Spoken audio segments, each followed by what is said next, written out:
dealerships, Newman Tractor in the area. This is the first excavator that I've purchased. So far, pretty sweet little machine for what it is. Not going to tell you it's the most efficient thing out there. It's not. I've operated some other stuff that's definitely smoother, definitely faster, but for what this thing is and the service that is provided by Newman Tractor in my area, it's really kind of a hard to beat machine. The price tag and what it does. Out there on the end of that stick is a VMC brush cutter. It's a 42-inch, and coupled with this machine, it does just as well. I mean, for what it is and what I'm asking it to do, it seems to do fine. Pretty slick little thing. You don't realize how handy these things are until you actually get to use one or see one being used. It's one of those things, a lot of the farmers don't even think to grab them because they're out and about with tractors. So that's what they've got, that's what they use, and that's what they're efficient with.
we started way up at the top up here, and then working our way back down this high tensile line.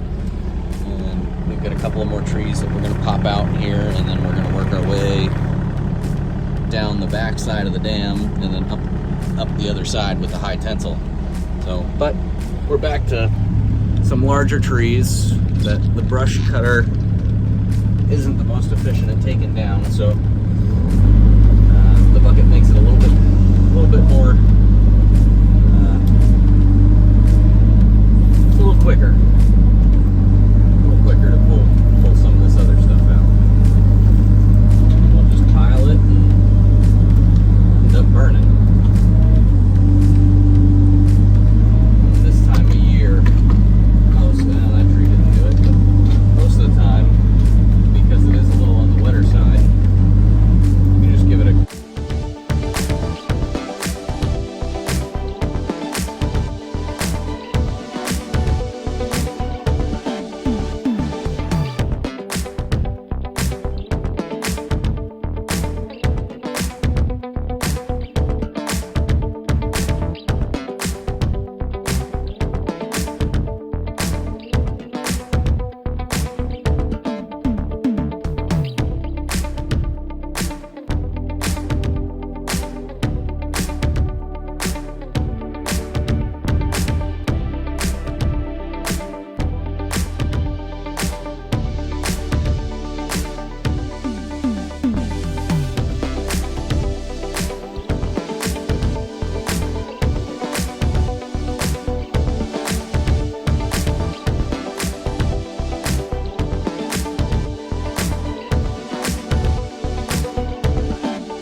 this is what we've got so far today. Flip-flop from mowing this morning. We're cleaning out this fence row all the way out and around. Down, we flip-flopped over to the bucket and started clearing some of the other trees in this pasture, or soon-to-be pasture. And this is where we've made it so far. Pretty quick.